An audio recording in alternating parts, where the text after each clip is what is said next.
வணக்கம் நேயர்களே, நீங்கள் கேட்டுக்கொண்டிருப்பது அண்ணா சமுதாய வானொலி 90.4 அலைவரிசையில். இது இந்தியாவின் முதல் சமுதாய வானொலி.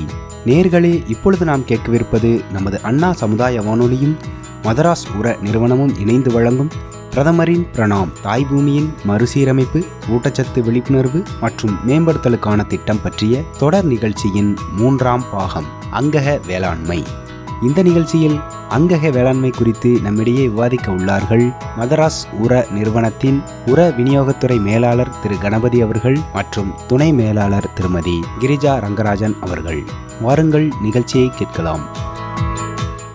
வணக்கம் மேடம். வணக்கம் சார். மத்திய அரசு அமைச்சரவையில் பொருளாதார விவகாரங்கள் துறை 28/6/2023 நண்ட கூட்டத்தில் பிஎம் பிரணாம் என்ற திட்டத்துக்கு ஒப்புதல் அளித்திருக்கு. பிஎம் பிரணாம் அப்படிங்கிற திட்டம், அதை பற்றி கொஞ்சம் சொல்லுங்களேன்.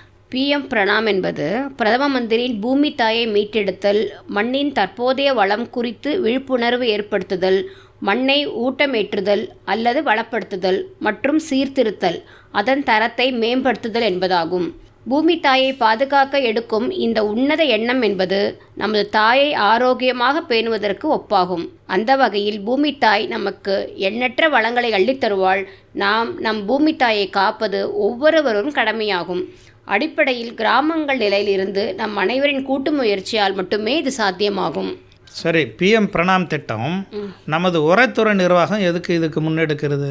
ஏன்னா இப்போ பார்த்தீங்கன்னாக்கா நம்ம உரத்தில் போடுறோம், அதில் உங்களுக்கு பூமியோட வளம் கெட்டு போயிடுது. அது அப்படியே அந்த சாயிலில் எடுத்து அதோட நியூட்ரியன்ட் வேல்யூ எரோட் ஆகி போயிடுது. நம்ம இதுக்கு முன்னாடி ஒரு உரம் கடந்த 100 ஆண்டுகளாக தான் நம்ம உபயோகப்படுத்திட்டு இருக்கிறோம். அந்த கடந்து வந்த பாதையை நம்ம உரத்துறையை சார்ந்தவங்களாக இருக்கிறதுனால ஒரு பின்னோக்கி என்ன நடந்தது அப்படின்ற ஒரு கண்ணோட்டத்தை நம்ம பார்க்கலாமா? அதில் பார்த்திங்கன்னா, சாதாரணமாக 100 வருடங்களுக்கு முன்போது 1960 தான் பசுமை புரட்சி ஏற்பட்டது. அப்போது தான் ஒரு சத்து உரம் தான் நம்ம கொடுக்க ஆரம்பித்தோம். ஒரு சத்து உரம் அப்படின்றது தழைச்சத்தை யூரியா ரூபமாகும், அமோனியா சல்பேட்டு, அப்புறம் சாம்பல் சத்து சிங்கிள் சூப்பர் பாஸ்பேட்டு, அப்புறம் டிஏபி, அப்புறம் மணிச்சத்து பொட்டாஷ், இந்த வகையில் தனித்தனியாக தான் கொடுத்துக்கிட்டு இருந்தோம். அப்புறம் திரும்பவும் காலப்போக்கில் அதுன்னா கலப்பு உரமாக கொடுக்க ஆரம்பித்தோம். ஒரு நியூட்ரியன்ட்ன்றது 2 நியூட்ரியன்ட், 2 சத்துக்களை இணைச்சி கொடுத்தோம். அப்போ கலப்பு உரங்கள், கூட்டு உரங்கள், அப்புறம் காம்ப்ளெக்ஸ் உரங்கள், இது கூட இணை உரங்களும் தயாரித்து நம்ம கொடுத்தோம். இதுக்கு இடையில் நுண்ணூட்ட சத்துக்களையும் நம்ம கொடுத்துக்கிட்டு வந்திருக்கோம். அப்போது நமது உரத்துறையை சேர்ந்தவர்கள் அப்படிங்கிறதுனால நமது நாடு மக்கள் தொகை அதிகமாக இருக்குது. அவர்களுக்கு தக்க உணவு உற்பத்தி செய்து கொடுக்க வேண்டியது தான் நம்ம அன்றைய நிலையில் நமது தலையாய கடமையாக இருந்தது. அதனால் 1960களிலும் 66லிருந்தும் பசுமை புரட்சியின் காரணமாக உணவு உற்பத்தி நமது பசியை தீர்க்கவே அப்படிங்கிற ஒரு குறிக்கோளோட முதல்ல பசியை தீர்க்கணும், அதுதான் குறியாக இருந்து பண்ணோம். அந்த வகையில் நாம் இப்போது வளர்ந்து உரங்களை உபயோகப்படுத்தி உலக அளவில் நம்ம 2வது உரம் உற்பத்தி நிலையில் இருக்கோம். அதே சமயத்தில் நமது உபயோகமும் உலக அளவில் நம்ம 2வது நிலையில் இருக்கோம். இது ரசாயன உரத்தை சொல்கிறீங்க? ஆமாங்க. இப்போ நம்ம பொருளாதார வளர்ச்சிக்கு இந்த விவசாயம், இந்த ரசாயன உரம் உபயோகப்படுத்துறதுனால மேம்பட்டுருக்கா? ஆமாம், உண்மையாக நமது சராசரி ஆண்டு வளர்ச்சி விகிதம் விவசாயத்துறையில் 4.6% சராசரி ஆண்டு வளர்ச்சி விகிதமாக வளர்ந்துருக்குது. கடந்த 6 ஆண்டுகள்லையும் இந்த கோவிட் சமயத்தில் கூட விவசாயத்துறை தான் சிறந்து விளங்கியிருக்கு. அதே சமயத்தில் இந்திய பொருளாதார சர்வேயின்படி 47% மக்கள் விவசாயம் சார்ந்த தொழில்களையே வாழ்வாதாரமாக வைத்து கொண்டு இருக்கிறார்கள். அப்படி இருக்கும்போது நமது நாடு ஒரு விவசாய நாடு என்பதில் எந்த ஐயமும் இல்லை. இந்த சூழ்நிலையில் 2022-23 விவசாய சார்ந்த தொழில்களின் மூலமாக 18.4% நமது GDP contribution to the nation, தேசிய வளர்ச்சிக்கு விவசாயத்துறை உறுதுணையாக இருந்திருக்கிறது. அப்போ உர உற்பத்தியும் உணவு உற்பத்தியும் எப்படி மேட்ச் ஆகுது?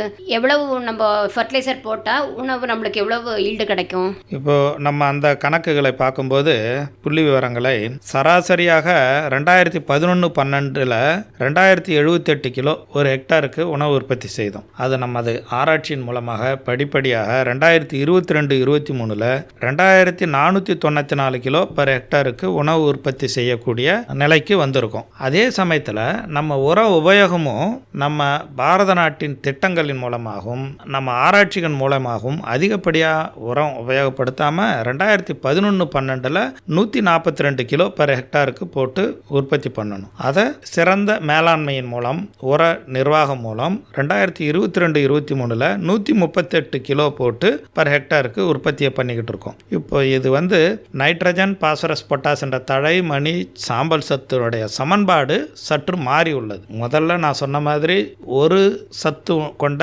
உரங்களை போட்டோம், அப்புறம் கலப்பு உரம் போட்டோம், அப்புறம் காம்ப்ளெக்ஸ் உரங்களை போட்டோம். மறுபடியும் இந்த சூழ்நிலை இதை எல்லாமே இந்த திட்டங்கள் என்பிஎஸ் என்ற திட்டம், நியூட்ரியன் பேஸ்டு சப்சிடி என்ற திட்டம் அரசாங்கம் அமுல்படுத்தியதன் விளைவாக நாம் இதை செயல்படுத்தி கொண்டிருக்கிறோம். அதை பற்றி சொல்லப்போனால் இப்போ இந்த தழைச்சத்து, மணிச்சத்து, சாம்பல் சத்தின் விகிதாச்சாரம் எந்த அளவுக்கு வந்திருக்கு அப்படின்னு பார்த்தீங்கன்னா 2010-11 தழை, மணி, சாம்பல் சத்தின் விகிதாச்சாரம் 4.7, 2.3, 1 என்ற விகிதாச்சாரத்திலிருந்து தற்போது 22-23 18.8, 4.6, 1 என்ற விகிதாச்சாரத்தில் இருக்குது. அப்போ இதை பார்க்கும்போது 4.7லேருந்து 11.8க்கு உயர்ந்து இருக்கும்போது தழைச்சத்து 81% யூரியாவின் மூலமாக கிடைக்கிறது. யூரியா கம்மி விலையில் இருக்குது அப்படின்னு சொல்லிட்டு யூரியாவை அதிகப்படுத்தி உபயோகப்படுத்திக்கிட்டு இருக்கிறாங்க. ஆனால் யூரியாவோட அளவும் பார்த்திங்கன்னா நம்ம போட்ட உடனே பயிருக்கு ஒரு 35% கிடைக்கும், மீதியும்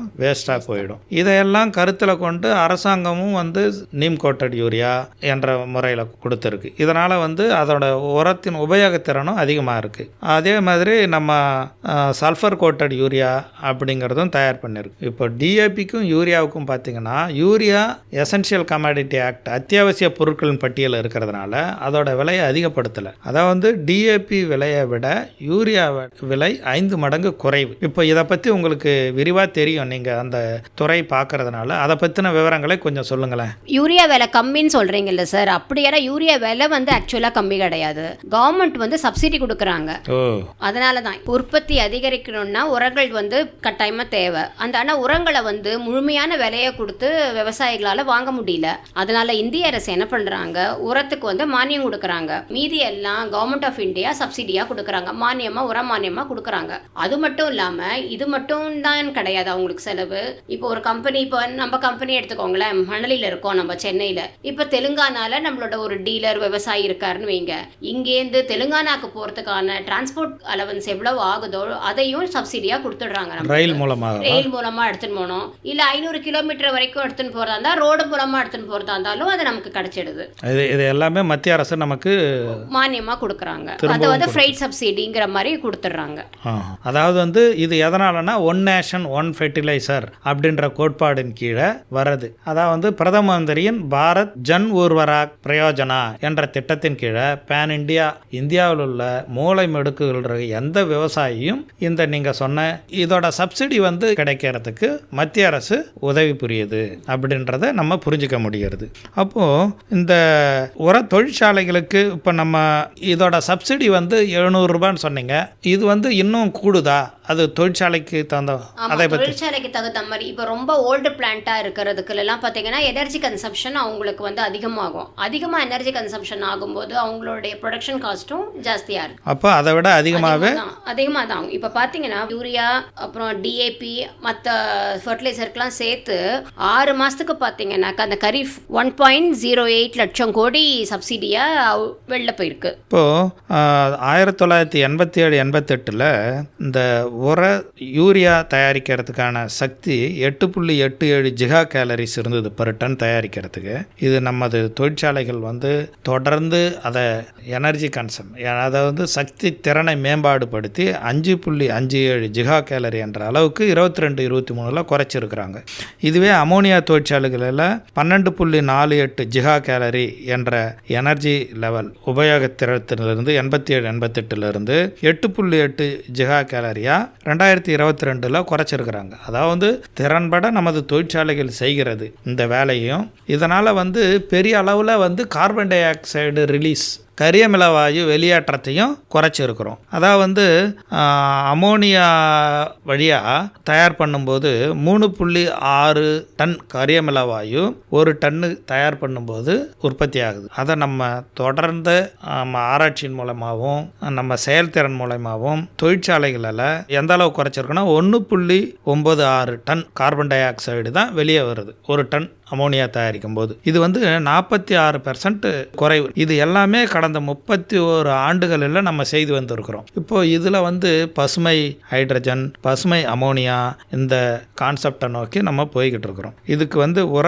தொழிற்சாலைகளே கிரீன் அமோனியா, கிரீன் ஹைட்ரஜன் இதை உபயோகப்படுத்த வல்லது. வேற இந்த பசுமை அமோனியாவும் பசுமை ஹைட்ரஜனும் நம்ம உபயோகப்படுத்தினாதான் நமக்கு கரியமில வாயு வெளியேற்றம் நம்ம சுற்றுப்புற சுகாதாரம் சீர்கெடாமல் இருக்கிறதுக்கு உதவிப்படும். இதை இந்த தொழிற்சாலைகள் தான் உபயோகப்படுத்த முடியும். இதுக்காக ஒரு இலக்கு நிர்ணயிக்கப்பட்டிருக்கிறது. 2034-35 நமது தொழிற்சாலைகள் எந்த அளவு கரியமில வாயுவை வெளியேற்ற வேண்டும். அதற்கு மேல் வெளியேற்றினால் அதற்கு கிரீன் ட்ரிபியூனல் ஆக்ட் கீழே அவங்க அதற்கு உண்டான முயற்சிகளை உத்திகளை கடைபிடித்து அந்த கரியமில வாயு வெளியேற்ற மாசுவை வெளியேற்றுவதை குறைத்து கொள்ள என்னென்ன சாத்தியக்கூறுகள் இருக்கிறதோ அதை அவங்க செய்ய வேண்டும். செய்யாத பட்சத்தில் அதற்கு உண்டான முடிவுகளை எடுக்கும் வரை காத்திருக்க வேண்டும் என்று அறிவுறுத்தப்பட்டிருக்கிறது. ஆனால் ஒரு வகையில் பார்த்தீங்கன்னா ரசாயன உரம் உபயோகப்படுத்தக்கூடாதுன்னு சொல்லிட்டு இருக்கோம். அப்போ இனிமேல் வர டைம்லலாம் என்ன மாதிரியான உரங்கள் உபயோகப்படுத்துகிற மாதிரி இருக்கும்? கார்பன் டை ஆக்சைடு அது எமிஷனையும் நம்ம கம்மி பண்ணணும்,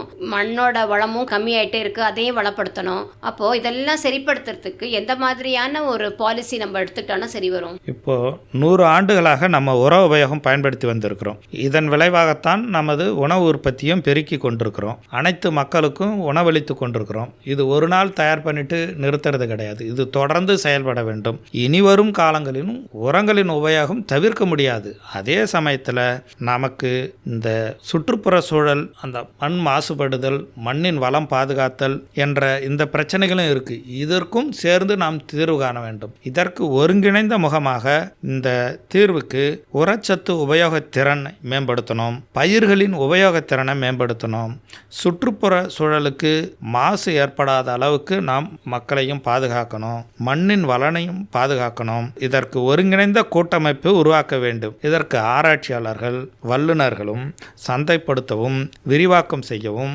இதை எல்லாரும் முன்னெடுத்தால்தான் நமது பொருளாதார வளர்ச்சிக்கு நம்ம முக்கியத்துவம் கொடுக்க முடியும். இதற்காக இப்போ மண்ணின் வளம், இதை தான் PM பிரணாம் திட்டம் சொல்கிறோம். ரசாயன உரங்கள் கூடயே அதோட அளவை குறைத்து இதர இடுபொருட்களின் உரங்களின் அளவையும் அதிகப்படுத்தணும். அதுதான் நமக்கு இன்னைய முக்கியமாக இருக்கிறது. இது ஆராய்ச்சியாளர்கள் கண்டுபிடித்து செய்ய வேண்டும். இயற்கை வளம், ஊட்டச்சத்து அதெல்லாம் பற்றி சொல்கிறீங்க. அப்படின்னா நம்ம வேற உரங்கள் தயாரிக்கணும் இல்லையா? இயற்கை சார்ந்த அது எந்த மாதிரியான உரங்கள்னு நீங்கள் நினைக்கிறீங்க சார்? அதுதான் மாற்று வேளாண் உரங்கள். இது உரங்களோடையும் இதையும் உபயோகப்படுத்தணும். ஒரு காலகட்டத்தில் இதனுடைய உபயோகம் உடனடியாக மாறாது.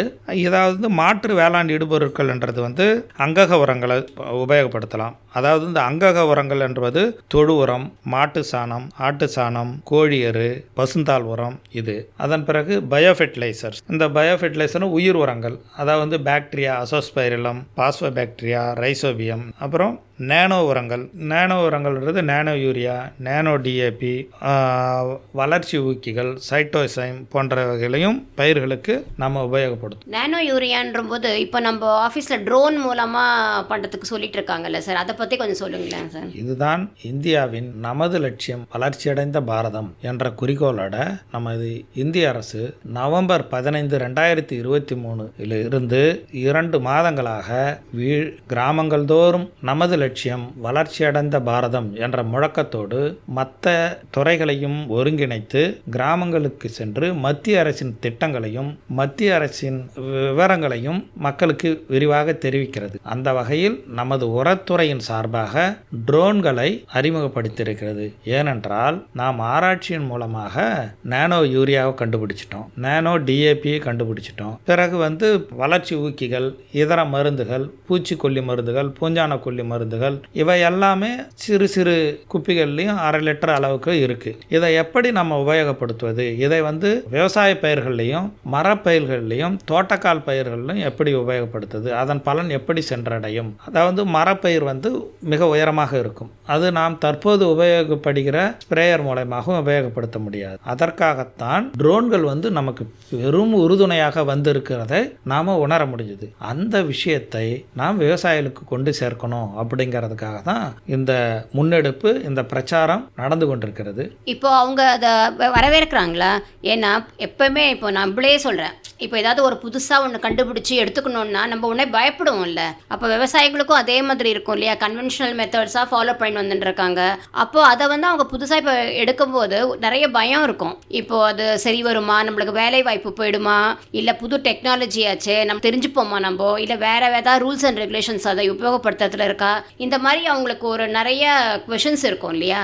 அதெல்லாம் நம்ம அப்போ அவங்களுக்கு எப்படி சொல்லி கொடுக்குறோம் விவசாயிங்களுக்கு? இப்போ ட்ரோன்கள் உபயோகப்படுத்துறதுனால உபயோகம் என்னென்னா, சாதாரணமாக 45 கிலோ ஒரு மூட்டையை ஒரு விவசாயி எடுத்துகிட்டு போய் அவர் கைப்பட தூவார். அது வந்து ஒரு இடத்துல அதிகமாக விழலாம், ஒரு இடத்துல கம்மியாக விழலாம். அதிகமாக கொட்டியாக இருக்கிறது ஒரு அங்கே வந்து வளர்ச்சி அதிகமாகலாம். இப்போ அதை வந்து இப்போ நேனோ யூரியா என்ற முறையில் 1/2 கிலோவாக மாற்றிட்ட பிறகு இயந்திரங்கள் மூலயமாக நம்ம செலுத்தும் போது நம்ம 15 நிமிடத்தில் அந்த வேலையை செய்திடலாம். அந்த பரவலாக எல்லா பயிர்களுக்கும் பரவலாகப்படுது.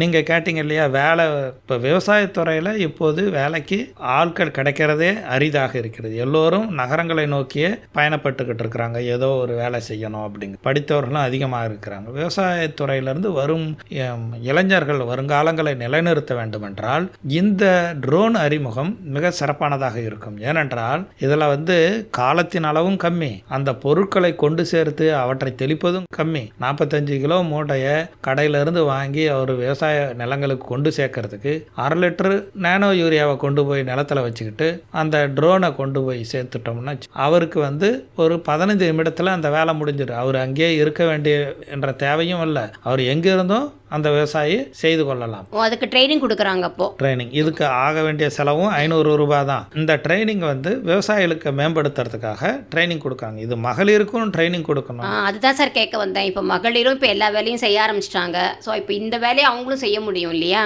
பிரதம மந்திரியின் மகளிர் ட்ரோன் மையம்னு புதுசாக ஒரு திட்டத்தையே ஆரம்பிச்சிருக்காருங்க.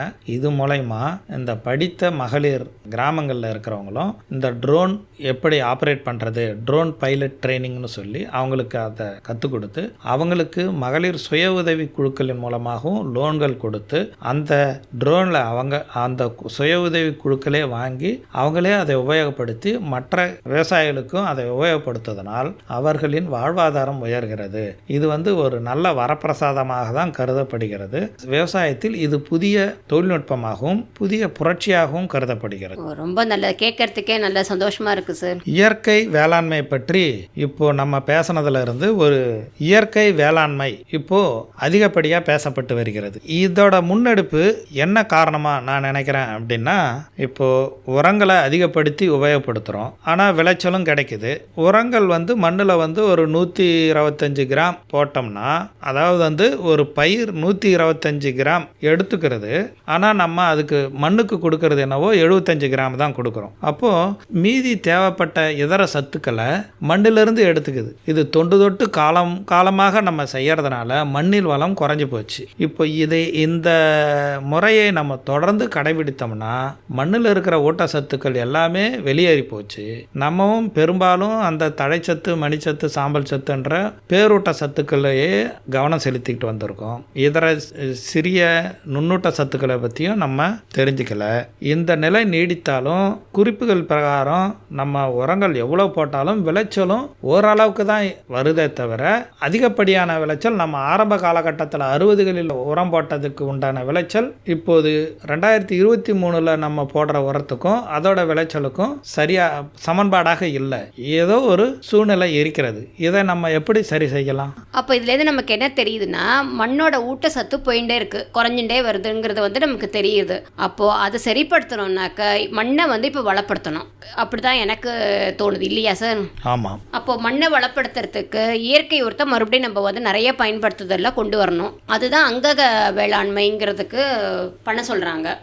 தற்போது இயற்கை வேளாண்மையும் சுற்றுப்புற சூழ்நிலை மாசுபடாமல் நம்ம சமச்சீராக கொண்டு போக வேண்டிய சூழ்நிலையில் இருக்கிறோம். இப்போது இது நம்ம எப்படி செய்யலாம் அப்படிங்கிறத பற்றி கொஞ்சம் விவரமாக சொல்லுங்களேன். இப்போ நம்ம இயற்கை வேளாண்மையை நிறைய பயன்படுத்த ஆரம்பிச்சோம்னா தான் போன மண்ணோட ஊட்டம் சத்து மறுபடியும் வரும். அதுக்கு என்ன பண்ணோம்னா, நம்ம மாநிலத்தில் பார்த்தீங்கன்னா ஏற்கனவே நம்ம நிறைய பாரம்பரியமாகவே இயற்கை வேளாண்மை சார்ந்த தொழில்நுட்பங்களை கடைபிடிச்சு மண்ணுக்கு மறுபடியும் ஊட்டத்தை கொடுக்கணும். நம்ம மாநிலத்தை பொறுத்த வரைக்கும் பல நாளாகவே நம்ம தொன்று தொட்டே நிறைய இயற்கை வேளாண்மை சார்ந்த தொழில்நுட்பங்களை பயன்படுத்தி பண்ணிட்டு தான் இருக்கோம். ஆனாலும் இந்த ரசாயன உரங்களையே பயன்படுத்தினால என்னாச்சுன்னா 12% இருந்த நம்மளோட மண்ணில் இருக்கிற கரிமத்தோட அளவு 0.68% குறைஞ்சிடுது. அதோட இல்லாமல் 50% சாகுபடி நிலப்பரப்பு மானாவாரி நிலங்களாகவே உள்ளது. இத்தகைய மானாவாரி நிலங்களை அங்கக வேளாண்மை தொழில்நுட்பங்கள் மூலம் வளமான நிலங்களாக மாற்றி அதிக விளைச்சல் பெற வல்லதாக எளிதில் செயல்படுத்த வாய்ப்புள்ளது. இதற்கு 2 முதல் 3 வருஷமே போரும். நம்மளுக்கு மறுபடியும் மண்ணோட ஊட்டச்சத்து வளம் பெற்றோம். அப்போ அந்த பழைய நிலைமைக்கு நம்ம கொண்டு வந்துடலாம் இல்லைங்களா? ஆமாம், குறைந்தது 2-3 வருடங்கள் ஆகும். 14% நம்மளுக்கு இப்போ தரிசு நிலம் இருக்கு. இதை அங்கக வேளாண்மை சாகுபடிக்கு தகுந்த மாதிரி நம்ம மாற்றிக்க முடியும். அதுவும் இல்லாமல் அங்கக வேளாண்மை அது மூலமாக உற்பத்தி செய்கிற பொருட்களுக்கு பார்த்தீங்கன்னா சந்தையில் சிறப்பு கூடுதல் விலை வச்சு விற்கிறோம். நம்ம அதுக்கு அனுமதி இருக்கு. அதனால இதோட விவசாயிகளும் நிறைய வருமானம் கிடைக்கும் அவங்களுக்கு. அதாவது நீங்கள் சொல்கிற விஷயம் என்னென்னா, தற்போதைய உரங்களை வச்சு விளைச்சல் செய்ததுக்கும் இயற்கை முறையில் விவசாயம் பண்ணதுக்கும் உண்டான விளைச்சல் வேறுபாடு இருக்கும் ஆரம்ப காலகட்டத்தில். அதை ஈடு செய்வதற்காக அரசாங்கம் நமக்கு சில உதவிகளை செய்து நம்ம அந்த விலையும் கொஞ்சம் இயற்கை முறையில் விளைந்த பொருள் அப்படின்னு கொண்டு வரதுனால நம்ம இதை சரி செய்ய முடியும். அவங்களுடைய வருமானத்தை சரி செஞ்சிடலாம். கொஞ்சம் அதிகமாக வச்சு விலை விற்கிறாங்க இல்லையா, அதனால அது சரியாயிடும். இப்போ அந்த அங்கக வேளாண்மையில் நமது அரசாங்கத்தினுடைய செயல்பாடுகள் என்னவாக இருக்கிறது? இந்திய வேளாண்மை அமைச்சகம் பார்த்தீங்கன்னா 2004 இதோட இம்பார்ட்டன்ஸ் அவங்களுக்கு புரிஞ்சிருச்சு. அதனால அங்கக வேளாண்மையை ஊக்குவிக்கிறதுக்கும் உற்பத்தியை நெறிப்படுத்துறதுக்கும் அங்கக சான்றிதழ் பெறுவதில் உள்ள இடர்பாடுகளை களையவும் உள்நாட்டு சந்தையை மேம்படுத்தவும் தேசிய அங்கக வேளாண்மை திட்டத்தை தொடங்கியிருக்கு. இதைத் தொடர்ந்து அங்கக வேளாண்மைக்கான ஆராய்ச்சிகளை மேற்கொள்றதுக்கு 2004 காசியாபாத்ல தேசிய அங்கக வேளாண்மை ஆராய்ச்சி நிலையம் அப்படின்றத ஆரம்பிச்சிருக்காங்க. தமிழகத்தில் எப்படி இருக்கு மேடம்? தமிழ்நாட்டில் பார்த்தீங்கன்னா இப்போ 31,629 ஹெக்டேரில் அங்கக வேளாண்மை செய்கிறாங்க. இப்போ கடந்த ஆண்டு மட்டும் 4,233 டன் அங்கக பொருட்கள் ஏற்றுமதி செஞ்சு அதன் மூலம் 108 கோடி ரூபாய் வருமானம் ஈட்டிருக்கு. தமிழ்நாடா இந்திய அளவுலையா? இந்த 31,629 ஹெக்டேருங்கிறது தமிழ்நாட்டில் மட்டுமே 108 கோடி ரூபாய் வருமானம் ஈட்டியிருக்காங்க போன வருஷம். இருந்தாலும் இன்னும் ஜாஸ்தி பண்ணணும். மற்ற மாநிலங்களை பார்க்கும்போது இங்கே கொஞ்சம் வளர்ச்சி குறைவாக தான் இருக்கு.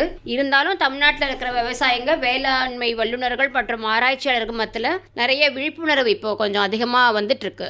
அதை பற்றின விவரங்களை கொஞ்சம் விரிவாக சொல்லுங்களேன். அரசு சாரா அமைப்புகளும் தனியார் அமைப்புகளும் அங்கக வேளாண்மையை ஊக்குவிக்க தொடங்கிவிட்டன. தமிழ்நாட்டில் அங்கக வேளாண்மை பொருட்களுக்கான தேவை அதிகமாகவே இருக்கு. இருப்பினும் அங்கக வேளாண்மை தொழில்நுட்ப தொடர்பான புரிதல் இல்லாமை, அங்கக இடுபொருட்கள் தயாரிப்பு, அங்கக வேளாண்மை தொடர்பான சந்தேகங்கள், சந்தைப்படுத்துதலில் உள்ள சந்தேகங்கள் ஆகியவற்றால் தமிழ்நாட்டில் அங்கக வேளாண்மை குறைந்த அளவு மேற்கொள்ளப்படுகிறது. இதை தவிர கிராமப்புறங்களில் கால்நடை வளம் குறைதல், மண் ஆரோக்கியம் குறைந்து காணப்படுதல், விவசாயத்திற்கான ஆட்கள் இல்லாமை, நகரமயமாக்கலின் பாதிப்பு ஆகியவையும் குறைந்த அளவில் அங்கக வேளாண்மை மேற்கொள்வதற்கு காரணங்களாகும். தற்போது அங்கக வேளாண்மை என்ற ஒரு தொழில்நுட்பத்தை பற்றி நம்ம மக்களோட எண்ணங்கள் எப்படி இருக்கு, அரசாங்கத்தினோட எண்ணங்கள் எப்படி இருக்கு, அதை பற்றி கொஞ்சம் சொல்லுங்க. விவசாய வேலை கிடைக்குமா, வேலை வாய்ப்புகள் எப்படி இருக்கு, கிராமங்களின் பொருளாதாரம் எப்படி முன்னேறும் என்பதை பற்றியெல்லாம் கொஞ்சம் சொல்லுங்களேன். அது அங்கக வேளாண்மையை பற்றி என்ன, நம்ம கிராமப்புறங்களில் பார்த்தீங்கன்னா இன்னும் அதோட அவேர்னஸ் கொஞ்சம் கம்மியாக தான் இருக்குது. ஏன்னா நம்ம இன்னும் அவங்க கிட்ட கொண்டு போய் ரீச் பண்ணோன்னா அவங்க புரிஞ்சுப்பாங்க. நிறைய பேர் என்ன பண்ணிடுறாங்க, வேலை இல்லைன்னு சொல்லிட்டு எல்லாம் நகர்ப்புறத்தை நோக்கி வந்துடுறாங்க. அதனால அங்கே விவசாயம் பண்ணுறதுக்கு ஆள் இல்லாமல் போயிடுது. இப்போது நம்ம என்ன செய்யணும்னா அவங்க கிட்ட கொண்டு போய் புரிய வைக்கணும். இந்த அங்கக வேளாண்மையை பண்ணுறதுனால எவ்வளவு அவங்களுக்கு நன்மை இருக்குது, விலையும் அதுக்கு ஏற்ற மாதிரி கவர்மெண்ட்ல ஜாஸ்தி பண்ணி கொடுக்குறாங்க, சான்றிதழ் பெறுவதற்கு கூட நிறைய ஹெல்ப் பண்ணுறாங்க. இதோ இந்த மாதிரி விஷயங்களை கொண்டு போய் நம்ம அவங்களுக்கு புரிய வச்சு வச்சோம்னா கட்டாயமாக அங்கக வேளாண்மை நல்ல ஃபியூச்சர் இருக்குது, மண்ணோட ஊட்டத்தையும் வளப்படுத்தலாம். தற்போது பார்த்திங்கன்னா எங்கேயோ ஃபேக்ட்ரியில் தயார் பண்ணுற யூரியா, டிஏபி இதுகளை கொண்டு வரோம். இதையெல்லாம் இந்த அங்கக வேளாண்மையில் இந்த பொருட்களை யார் உற்பத்தி பண்ணுறாங்க? நீங்கள் சொன்னது எல்லாமே கால்நடைகள் மூலமாகவும் மற்றபடி விவசாய கழிவுகள் மூலமாகவும் இயற்கையாக கிடைக்கிற பொருளை கொண்டு வரோம். இதோடைய விலை கம்மியாக இருக்கும். வேறு வெளி இடத்துலேருந்து இங்கே கொண்டு வரத்துக்கு நம்ம என்ன முன்னெடுக்கிறோம், இதெல்லாம் இருக்குது. அப்போ அந்த ஊட்டச்சத்தை நம்ம எப்படி தயார் பண்ணுறது, எப்படி இதை மேலாண்மை பண்ணுறது அப்படிங்கிறத பற்றி சொல்லுங்கள். அங்கக விவசாய முறையில் பார்த்தீங்கன்னாக்கா பயிருக்கு தேவையான ஊட்டச்சத்து அளிப்பதற்கும் நீண்ட நிலையான விவசாயத்திற்கும் மண் வளத்தை மேம்படுத்துறது இல்லையா, இதெல்லாம் ரொம்ப இம்பார்ட்டண்ட்டாக. இதற்கு மண்ணின் கரிம அளவு ஆக்சுவலாக கூட்டணும். கரிம அளவு என்பது மண்ணின் மக்கும் சக்தியை அதிகப்படுத்துவது. ஆமாம், பயிரின் வளர்ச்சி மற்றும் விளைச்சலுக்கு 17 வகையான ஊட்டச்சத்து அவசியமாக இருக்குது. என்னென்னு பார்த்தீங்கன்னா கரிமம், அதான் carbon, hydrogen, oxygen, nitrogen, phosphorus, potassium, calcium, magnesium, sulphur, இரும்பு, துத்தநாதம், தாமிரம், மேங்கனீஸ், போரான், மாலிப்டினம், நிக்கல் மற்றும் குளோரின். இதை தவிரவே சோடியம், சிலிக்கான், செலீனியம், கோபால்ட் இதெல்லாமும் பயிற்சியோட வளர்ச்சிக்கு நன்மை தரக்கூடியதாக இருக்கும். அதனால் இந்த சத்தெல்லாம் பார்த்தீங்கன்னா இந்த கார்பன், ஹைட்ரஜன், ஆக்சிஜன் அந்த மாதிரி இருக்குது பார்த்தீங்களா, இதெல்லாம் டைரெக்டாக சன்லைட்லேருந்தே கிடச்சிடும். மீதி இருக்கிறது தான் நம்ம மண்ணுக்கு தேவையான இதை உற்பத்தி பண்ணணும். இதெல்லாம் பயிரோட வளர்ச்சிக்கு உதவியாக இருக்குமா? இதெல்லாம் பயிரோட வளர்ச்சிக்கு உதவியாக இருக்கும். இப்போது நீங்கள் இந்த பொருட்களை, இந்த சத்துக்களை பற்றி சொல்லிட்டீங்க. இதெல்லாம் எங்கே கிடைக்கும்? அங்கக வேளாண்மையில் எந்தெந்த ரகங்களில் கிடைக்கும்? எப்படி நம்ம இதை பெற முடியும்? அந்த அங்க திட உரங்கள் இருக்கு இல்லையா, அது அப்புறம் பயிர் கழிவுகள், அப்புறம் பசுந்தாள் உரங்கள், பயிர் சுழற்சி மற்றும் ஊடு பயிர் பயிரிடுதல், நவதானிய பயிரிடுதல், அங்கக திரவ உரங்கள், உயிர் உரங்கள், செறிவூட்டப்பட்ட மக்கிய உரங்கள், இதுல இருந்து நமக்கு கிடைச்சிடும். இப்போ அங்கக திட உரங்கள் அப்படின்னா என்னென்னது? அங்கக திட உரங்கள் மக்கிய தொழு உரம், கோழி எரு, மாட்டு சாணம், ஆட்டு எரு, மண் புழு உரம், அப்புறம் கம்போஸ்ட், சர்க்கரை ஆலை கழிவு, பயோகேஸ் குழம்பு, பசுந்தாள் உரங்கள், இவையெல்லாம் இந்த அங்கக திட உரங்கள்ல வந்துடும். அதாவது இவைகளில் சத்துக்கள் கம்மியாக இருக்கும். இது இயற்கை பருமனான அளவாக இருக்கும். இது செறிவூட்டப்பட்டும் இதை நம்ம உபயோகப்படுத்தலாம். இதெல்லாம் தொண்டு தொட்டு பழங்காலத்தில் நம்ம உபயோகப்படுத்தின முறைகள் தானே? ஆமாம், ஆனால் இதுக்கு இன்னும் ஜாஸ்தி நம்மளுக்கு சத்து கிடைக்கணும்னாக்க இந்த நிலக்கடலை புண்ணாக்கு, வேம்பு புண்ணாக்கு, புங்கம் புண்ணாக்கு, எள்ளு புண்ணாக்கு, ஆமணக்கு, தேங்காய் புண்ணாக்கு, இரத்த குருதி எரு, மீன் கழிவு எரு, முடி மற்றும் கம்பளி கழிவுகள், எலும்புத்தூள் இதெல்லாம் பயன்படுத்தினீங்கன்னா இன்னும் கொஞ்சம் நமக்கு அது அதிகமான ஊட்டச்சத்து இருக்கிற பொருள். இதெல்லாம் அதாவது இந்த பொருட்கள் மண்ணில் இட்ட உடனே ரசாயன உரங்கள் மாதிரி உடனடியாக பயிருக்கு கிடைக்காது. இது வளர்ச்சிதை மாற்றம் அடைந்த பிறகுதான் இதில் இருக்கிற மூலக்கூறுகள் சிதறி நீங்கள் இதற்கு முன்னு சொன்ன எல்லா சத்துக்களும் பயிர்களுக்கு கிடைக்கும். ஆமாம், அது கிடைக்கிறதுக்கு கால நேரம் ஆகும். அதாவது இந்த பயிருக்கு நம்ம இட்டோம்னா அது அடுத்த பயிருக்கு தானே கிடைக்கும். அந்த மாதிரி சூழ்நிலை தானே இருக்குது. இது ஸ்லோ ரிலீஸ் அப்படிங்கிறது இருக்குது. உடனடியாக பயன் கொடுக்குற அளவுக்கு இல்லையே, அதற்கு நம்ம என்ன செய்ய முடியும்?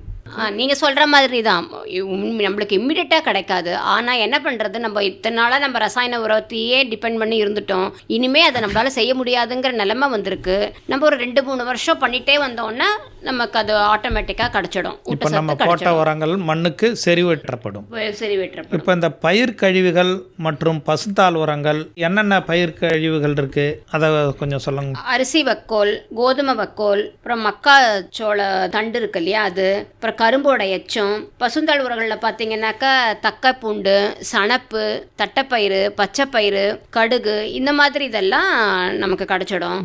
இந்த மாதிரி உரங்களை நம்ம அங்கே போடணும். ஆமாம், அதாவது இதெல்லாம் பயிர் கழிவுகள். ஆமாம், பயிர் கழிவுகள் இதெல்லாம் பசுந்தாள் உரங்கள் இதையெல்லாம். ஆமாம், அதை தவிர நீங்கள் இந்த பயிர் சுழற்சியும் இருக்கு இல்லையா, அதையும் பண்ணலாம். அதில் பயிர் சுழற்சி என்ன மாதிரி பண்ணலாம்? பயிர் சுழற்சி என்பது ஒரு விவசாய நிலத்தில் 2 அல்லது அதற்கு மேம்பட்ட வெவ்வேறு விதமான பயிர்களை ஒரே நிலத்தில் தொடர்ந்து பயிரிடுறதுக்கு பேர் தான் பயிர் சுழற்சி. அதோட இல்லாமல் அந்த பயிறு வகை இருக்கு இல்லையா, நம்ம யூஸ் பண்ணுற அந்த பயிரெல்லாம் இருக்கு, அந்த பயிரெல்லாம் வந்து நீங்கள் பல வகை பயிரை மிக்ஸ் பண்ணி பண்ணலாங்க.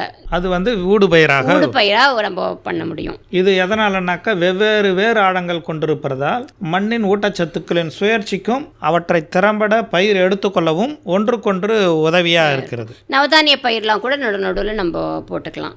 நவதானிய பயிர்களை நம்ம எப்படி உபயோகப்படுத்தணும்? நவதானிய பயிர் வந்து 2 முதன்மை பயிர் இருக்கு இல்லையா, அதோட இடைப்பட்ட காலத்தில் அல்லது கோடையிட இறுதியில் பல்வகை பயிர்களை விதைத்து பூக்கும் பருவத்தில் மடக்கி உழுவதால் மண்ணின் வளம் பெருகுவதோடு பயிர்களுக்கு ஊட்டச்சத்துக்கள் எளிதில் கிடைக்க வழி செய்கிறது. பொதுவாகவே தானியங்களில் 2 வகை, எண்ணெய் வித்துகளில் 3 வகை, பயிறு வகைகளில் 3 வகை மற்றும் ஒரு பசுந்தாள் வகை என ஒவ்வொன்றும் 1 கிலோ வீதம் விதைத்தால் 1 ஏக்கருக்கு வந்து போதுமான ஊட்டச்சத்து வந்து கிடைச்சிடுறது. அடுத்ததாக இயற்கை வேளாண்மையில் அங்கக திரவ உரங்களின் பங்கு, இதை பற்றி கொஞ்சம் சொல்லுங்களேன். திரவ உரங்கள் என்னென்ன இருக்குன்னாக்கா, அந்த பஞ்சகவ்யம், ஜீவாமிர்தம், மீன் அமினோ அமிலம், மாட்டுக்கோமியம், மண்புழு உர வடிநீர், அப்புறம் தசகவ்யம், இதெல்லாம் வந்து கரைச்சு நீங்கள் திரவ உரமாக பயன்படுத்தலாம். இந்த திரவ உரங்கள்லாம் பார்த்தீங்கன்னா என்ன செய்யணும்னாக்கா, பயிருக்கு சத்துக்களை கொடுப்பதோடு வளர்ச்சி ஊக்கியாகவும் செயல்படுகின்றன. இப்போ இதையெல்லாம் எப்படி பயன்படுத்துறது?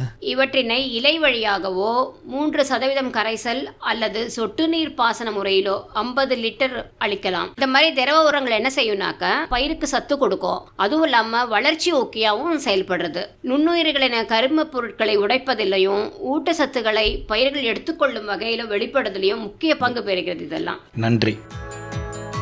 நேர்கள் இதுவரை கேட்டது அண்ணா சமுதாய வானொலி மற்றும் மதராஸ் உர நிறுவனம் இணைந்து வழங்கிய பிரதமரின் பிரணாம் திட்டம் பற்றிய சிறப்பு நிகழ்ச்சியின் 3ஆம் பாகம் அங்கக வேளாண்மை.